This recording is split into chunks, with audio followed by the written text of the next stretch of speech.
ஓம் சரணாகத தீனார்த்த பரித்ராண பராயணே சர்வசியார்த்திகரே தேவி நாராயணி நமோஸ்துதே.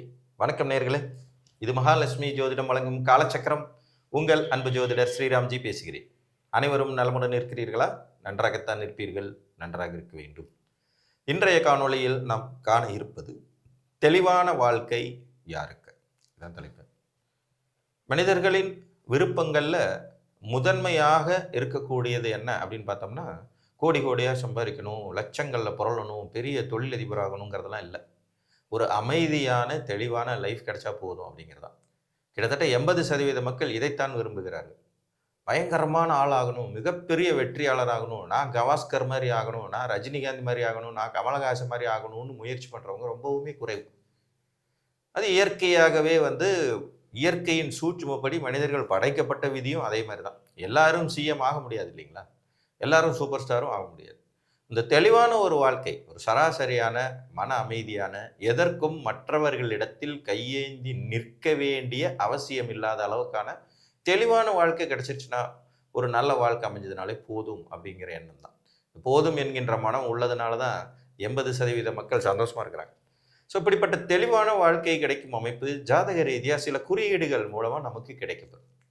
அது என்ன அப்படிங்கிறத நம்ம இன்னைக்கு பார்க்கலாம். முதல் பாயிண்ட்டு, தேவையில்லாத கிரக சேர்க்கைகள் இவங்க ஜாதகத்தில் இருக்காது. தேவையில்லாத கிரக சேர்க்கை என்ன அப்படிங்கிறதுனா, கடுமையான பகை உணர்வு கொண்ட கிரகங்கள் ஒன்றுக்கொன்று தொடர்போடு ஒரு ஜாதகத்தில் இருக்காது. உதாரணமாக சூரியனும் சனியும், இவங்க 2 பேரும் கடுமையான பகை உணர்வு கொண்டவர்கள். சந்திரனும் கேது, சந்திரன் ராகு, சந்திரன் சனி. மனோகாரகன்கிற சந்திரன் இந்த பாவக்கோள்கள் வரிசையில் இருக்கக்கூடிய 4 பேர்களையும் சேராமல் இருப்பது. சூரியனோட சேரலாம், அது அமாவாசை யோகம்னு வேற மாதிரி வந்துடும். அதை தாண்டி மீதி இருக்கக்கூடிய செவ்வாயோட சந்திரன் சேர்றதை கூட நம்ம சந்திரமங்கல யோகம்னு சொன்னாலும் அது ஒரு மாதிரி மனக்குழப்பத்தை தரக்கூடிய ஒரு பிரச்சனை தான். சனியோட சேரும்போது புணர்வு தோஷம் ஆயிடுறது. ராகு கேதுவலால் இவங்க க்ளோஸாக சேர்க்கப்படும் போது ஜாதகர் ஒரு தெளிவற்ற மனோநிலைக்கு குழப்பவாதியாக மாறிடுறாரு. சில நிலைகளில் இது மனநோய்க்கும் வழிவகுத்துருது. அப்போ இந்த மாதிரி தேவையில்லாத கிரக இணைவுகள், சூரியன் சனியோட சேர்றது, சூரியன் ராகுவோட சேர்றது, சூரியன் கேதுவோட சேர்றது, சந்திரன் சனியோட சேர்றது, சந்திரன் செவ்வாயோட சேர்றது, சந்திரன் ராகு கேதுகளால் பீடிக்கப்பட்டு கிரகணம் அடையிறது, இந்த மாதிரி அமைப்பு இல்லாமல் இருக்கிறதே ஒரு தெளிவான ஜாதகம். அதே மாதிரி பார்த்தீங்கன்னா 2 மாறுபாடான கிரகங்களுடைய இணைவு. இப்போ புதனும் செவ்வாயும் இணைஞ்சிருக்கிறது, இது ஒரு மாதிரி மாறுபாடான அமைப்பு. செவ்வாயும் சனியும் சேர்ந்திருக்கிறது. இவங்க ஒருத்தர் பரஸ்பரம் பார்க்காம இருக்கிறது. ஒருத்தர் மட்டும் இன்னொருத்தரை பார்க்கறது கூட அவ்வளோ பெரிய பாதிப்பு இல்லை. ஆனால் ஒருத்தர் சமசப்தமாக பார்த்தாங்கன்னா கடுமையான விளைவுகள். இதில் இந்த 4-10ஆம் இட பார்வையின் மூலமாக இணையிறது கூட ஒரு மாதிரி ஓகே அப்படின்ற மாதிரி சொல்லிடலாம். உதாரணமாக செவ்வாயும் சனிக்கு 10ஆம் பார்வை உண்டு, செவ்வாய்க்கு 4ஆம் பார்வை உண்டு. இந்த ஆங்கிளில் இவங்க 2 பேரும் உட்கார்ந்தாங்கன்னா, செவ்வாய் உட்கார்ந்துருக்கிற வீட்டிலேருந்து 4 வீடு தள்ளி சனி இருந்தாருன்னா 2 பேருமே பார்த்துக்குவாங்க பரஸ்பரம். ஸோ இந்த மாதிரியான அமைப்பெல்லாம் இல்லாத ஜாதகம் தெளிவான ஜாதகம்.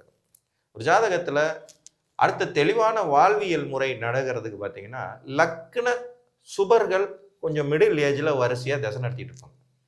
ஒரு 20-30 வருஷம் லக்னத்துக்கு நல்லவங்க தசை நடத்துவாங்க. அவங்க பவர்ஃபுல்லாக இருக்கணும் அப்படிங்கிறதெல்லாம் 2ஆம் பட்சம். ஆனால் மோசம் இல்லாத விளைவுகளை தரக்கூடிய கிரகங்கள் வரிசையாக திசை நடத்துது. இப்போ ஒரு மேச லக்னம்னு எடுத்துக்கிட்டோம்னா, சூரிய சந்திர செவ்வாய் ராகு குரு திசை இந்த பேட்டர்னில் அமைகிறது.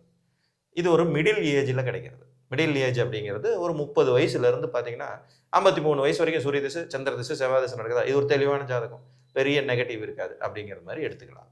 முதல்ல சொன்ன விதிகளின்படி தேவையில்லாத கிரக சேர்க்கைகள் இல்லாமல் இருக்க வேண்டியது அவசியம். 2வது சொல்கிற விதிங்கிறது, ஒரு சராசரியான லக்னத்திற்கு நல்லது செய்யக்கூடிய கிரகங்கள் வரிசையாக திசை நடத்துறது இன்னொரு விஷயம். ராஜயோக திசைகள் அப்படின்னு அவசியம் இல்லை, ஓகே அப்படிங்கிறது மாதிரி இது கொண்டுட்டு போயிடும். இப்போ ரிஷப லக்னம் எடுத்துக்கிட்டோம்னா புதன் திசை, சனி திசை, நடுவில் கேது சுக்கிர திசை, அந்த மாதிரி ஒரு பேட்டர்ன் வரும்போது மிதன லக்னத்துக்கும் சேம் இதே தான். கடக லக்னத்துக்கும் முதல்ல சொன்னது மாதிரியே தான், சூரிய சந்திர செவ்வாய் திசைகள் வரிசையாக நடக்கிறது. ரொம்ப சின்ன வயசுல இந்த திசை போயிடக்கூடாது. உதாரணமாக ஒரு கடக லக்னத்தில் ஒருத்தர் பிறக்கிறாரு, பிறந்த 3வது வயசுல சூரிய திசைன்னா சரி ஓகே, 3 வயசுலேருந்து சூரிய திசை, அடுத்து 23 வயசுக்குள்ளே பார்த்தீங்கன்னா எல்லா யோக திசையும் முடிஞ்சு போயிடும். அதுக்கப்புறம் கரெக்டாக வாழ்க்கையை தீர்மானிக்கிற நேரத்தில் ராகு உட்காந்துட்டு டான்ஸ் ஆடிக்கிட்டு இருப்பார். அதுக்கப்புறம் குரு ஒரு மாதிரி சமாளிப்பார்னு வச்சுக்கிட்டாலும், கரெக்டான ஏஜ், ஒரு ஜாதகம் செயல்படும் வயதுகளில், அவங்களுடைய செயல்திறன் உச்சகட்டமாக இருக்கக்கூடிய வயதுகளில் தெளிவான தசைகள், அவங்க லக்னத்திற்கு சுபர்கள் தசை நடத்துறது, இப்போ ஒரே ஒரு சுபராக இருந்தாலுமே ஒரு வலிமையான தசை நடத்துறது அருளணி லக்னங்களுக்கு தான் நிறைய இருக்கும், பொருளணி லக்னங்களுக்கு தான் நிறைய இருக்கும். ஏன்னா இப்போ இவங்களுக்கு வர்றது எல்லாமே பெரிய பெரிய திசையாக இருக்கும். சனி வந்து ஒருத்தருக்கு ராஜயோகாதிபதியாக இருக்கார், ஒரு ரிஷப லக்ன ஜாதகம், சனி ராஜயோகாதிபதி 19 வருஷம் திசை நடத்துவார். அது ஒரு மிடில் ஏஜில் அப்படியே ஃபுல்லாக கொண்டுட்டு போகிற மாதிரி. சனியை தொடர்ந்து புதன் வந்தாருன்னா முடிஞ்சு போச்சு லைஃபே அப்படிங்கிற மாதிரி வந்து 36 வருஷம் ஓடி போயிடும். 19 ஒரு 17 36 ஆண்டுகள் லைஃப் செட்டில். ஒரு 25 வயசுல ஒரு ரிஷப லக்ன ஜாதகருக்கு சனி திசையும் புதன் திசையும் கண்டினியூட்டியாக வருது. இவங்க 2 பேரும் எந்த விதமான பாதிப்புகளும் இல்லாத நிலையில நல்ல நிலைமையில் இருக்கிறாங்க. இது ஒரு தெளிவான ஜாதகம். மோசமாக விளைவுகள் பெரிதாக நடக்காத ஒரு அப்படியே வாழ்வியல் ஒரு தெளிந்த நீரோடை மாதிரி நகர்ந்து கொண்டே போய்விடும் அப்படின்னு மாதிரி எடுத்துக்கலாம். அதாவது மோசமான கிரக இணைவுகள் இல்லாத நிலையிலும் சரியான பருவத்தில் சரியான தசைகள் வரும் நிலையிலும் ஒரு ஜாதகம் தெளிவு உடையதாக. இப்போ ஒரு சிம்ம லக்ன ஜாதகம்னு எடுத்துக்கும் போது அவங்களுக்கு இந்த மிடில் ஏஜில் மோசமான சனி மகா திசையெல்லாம் வராமல் இருந்தாலே அது ஒரு தெளிவான ஜாதகம். புரியுதுங்களா? கரெக்டான பருவத்தில் சரியான தசைகள் வருவது ஒரு யோகம். இதை தாண்டி பார்த்தீங்கன்னா நம்ம ஏதாவது கொஞ்சமாவது பூர்வ புண்ணியம் பாக்கியம்னு என்னத்தையாவது பண்ணிட்டு வரணும். அப்போ 1 5 9ஆம் இடம்னு சொல்லக்கூடிய 3 வீடுகளில் யாராவது ஒருத்தர் மினிமம் கேரண்டி ஒரு திக்பலமாவது வாங்கியிருக்கணும். ஒரு லக்னத்திற்கு 5ஆம் அதிபதியோ 9ஆம் அதிபதி லக்னாதிபதி 3 பேரில் ஒருத்தர் அல்லது 2 பேர் வந்தால் ரொம்ப அதிர்ஷ்டம்.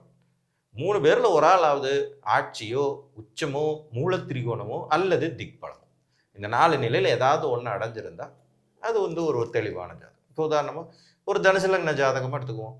தனுசு லக்னம் தனுசு ராசி, இவர் பிறந்தது சூரிய தசையில் உத்திராட நட்சத்திரம் 1ஆம் பாதம். இப்படி எடுத்துக்குவோம். மூல நட்சத்திரத்தில் பிறந்திருக்காங்க. தனுசு லக்னம் தனுசு ராசி மூல நட்சத்திரம். இப்போ இந்த ஜாதகத்திற்கு பார்த்தீங்கன்னா பிறந்த உடனே கேது திசை 20 வருஷம் சுக்கிர திசை, கேது ஒரு 4 சுக்கிரன் ஒரு 24 வயசு முடிஞ்சு போயிடுச்சு.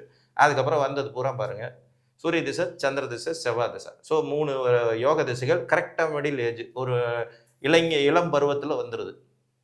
கண்டிப்பாக இது ஒரு தெளிவான ஜாதகம். இப்போ இவருக்கு லக்னாதிபதியான குரு பகவான் 4ஆம் இடத்துல ஆட்சி, கூடவே 9 கூடிய சூரியனும் இருக்கிறார். அப்போ சிவராஜ யோகம் நல்லா இருக்கு. ஜாதகம் சூரிய சந்திரர்கள் கேந்திரத்தில் அமரப்பெற்று லக்னாதிபதி வலுப்பெற்று ராசி அதிபதி வலுப்பெற்று நல்ல திசைகள் இளமையில் மிடில் வரப்போகிற யோகம். இது ஒரு தெளிவான ஜாதகம். 1ஆம் அதிபதியோ 5ஆம் அதிபதியோ 9ஆம் அதிபதியோ யாரோ ஒருத்தர் பவரில் இருக்கிறது நல்லதுங்கிற அடிப்படையில் சூரியன் நல்லா இருக்காரு, 4ஆம் அதிபதி நல்லா இருக்காரு. இதெல்லாம் ஒரு சிறப்பு. 5 கூடிய செவ்வாய் 5லேயே ஆட்சியாக இருக்கார், கூடுதல் சிறப்பு. ஸோ இந்த மாதிரி ஒரு பேட்டர்ன் இது. இப்போ இப்படி இருந்ததுன்னா இவங்க வந்து கோடி கோடியாக சம்பாதிப்பாங்க, பெரும் தொழிலதிபர் ஆயிடுவாங்கங்கிறதெல்லாம் அர்த்தம் இல்லை. ஒரு சராசரியான லைஃப்பை கஷ்டம் இல்லாமல் வாழ்றது, ஒரு நல்ல தாய் தகப்பன், நல்ல படிப்பு, நல்ல சுற்றம் சூழல், இளம் பருவத்தில் வளர்வதற்கான வாய்ப்புகள், ஒரு உயர்கல்வி, நல்ல வாழ்க்கை துணை, ஒரு நல்ல வேலையோ ஒரு சின்ன லெவலான பிஸ்னஸோ அதை சீராக கொண்டுட்டு போகக்கூடிய யோகிதைகள், புரிந்து கொள்ளும் குழந்தை பிறப்பு, நல்ல ஆயுள் பலம், கடுமையான நோய் தொற்றோ கடுமையான கடன் பிரச்சனையோ கடுமையான வில்லங்கமான சிக்கல்களையோ சந்திக்காத ஒரு வாழ்வியல். இதுவே தெளிவான அமைப்பு. ஸோ ஒரு 5ஆம் அதிபதியோ 9ஆம் அதிபதியோ திக்பலத்திற்கு குறையாத வலுவை பெறுவது, லக்னாதிபதி வலுவை பெறுவது, மோசமான தசைகள் நடப்புக்கு வராமல் இருப்பது. புரிஞ்சுங்களா? யோகமான திசைகள் வயசு போன காலத்தில் வந்து முன்னியம் இல்லை. 60 வயசுக்கு மேலே எனக்கு யோக திசை வருது சார், நல்லா இருக்குமான்னு கேட்டால் நம்ம செயல்பட முடியாத வயசுக்கு போயிட்ட பிறகு என்ன யோகம் இருக்கும்? அதே மாதிரி இளமையிலேயே யோகமான திசைகள் நடப்புக்கு வந்துடுச்சுன்னா அது உங்களுடைய செயல் திறனுக்குள்ளே வராமல் உங்கள் பேரண்ட்ஸுக்கு போயிடும். ஆட்டோமேட்டிக்காக பேரண்ட்ஸ் நல்லா இருப்பாங்க. மிடில் ஏஜ் வரும்போது நமக்கு மோசமான திசைகளில் வர்றப்ப பேரண்ட்ஸை எதிர்த்துக்கிறது, அவங்க கஷ்டப்பட்டு சேர்த்து வச்ச காசையெல்லாம் காலி பண்ணி அழிக்கிறது, இப்படி போயிடும். எனக்கு தெரிஞ்ச ஒரு நண்பரோட பையன் இருக்காப்புல, கன்னிகா லக்ன ஜாதகம். பிஸ்னஸ் பண்ணக்கூடாதுன்னு நான் ஆரம்பத்திலேருந்தே சொல்லிக்கிட்டே இருப்பேன். ஜாதகருக்கு பிறக்கும்போது இருந்தது எல்லாமே யோக திசைகள்.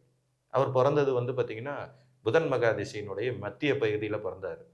ஒரு 7 வருஷம் புதன் திசை இருந்தது. அதுக்கப்புறம் கேது ஒரு 14 வருஷம், 14 வயசுலேருந்து 34 வயசு வரைக்கும் சுக்கர திசை முடிகிறது வரைக்குமே எல்லாமே நல்லா தான் இருந்துச்சு. ஆனால் சுக்கர திசை முடிஞ்சு சூரிய திசை வந்தோடனே ஜாதகர் பிஸ்னஸ் பண்ணுறேங்கிற பேரில் வீடு சொந்த வீட்டை கொண்டு பிளட்ஜ் பண்ணி அடகு வச்சு கடனை வாங்கி அகலக்கால் வச்சு பயங்கரமான கடன்காரன் ஆகிட்டு சூரிய திசை முடிஞ்சு சந்திர திசை வரும்போதெல்லாம் தலைமறைவாக போக வேண்டிய அளவுக்கு சூழ்நிலையை குடும்பத்துக்கே உருவாக்கி விட்டுட்டார். அப்போ யோக திசைகள் சின்ன வயசுலேயே போயிட்டாலும் பிரச்சனை, மிடில் ஏஜுக்கு மேலே தாண்டி 60 வயசு 65 வயசு 70 வயசுக்கு வந்தாலும் பிரச்சனை. இவைகளெல்லாம் இல்லாத நிலைப்பாட்டோடு ஒரு ஜாதகம் அமையப்பெறுவது என்பதே விரும்பத்தகாத கிரக இணைவுகள், சரியான பூர்வ புண்ணியாதிபதியோ பாக்கியாதிபதியினுடைய வலிமையோடு இருப்பது, மேலும் பருவத்தில் சரியான யோக திசைகள் நடப்புக்கு வருவது. இந்த அமைப்பு இருக்க பெறும் ஜாதகங்கள் தெளிந்த நீரோடை போன்ற தெளிவானதொரு வாழ்க்கையை வாழும் என்பதில் ஐயமில்லை என்று கூறி மீண்டும் ஒரு காணொலியில் உங்களை சந்திக்கும் வரை உங்களிடமிருந்து அன்புடன் விடைபெற்றுக் கொள்வது உங்கள் அன்பு ஜோதிடர் ஸ்ரீராம்ஜி. நன்றி, வணக்கம்.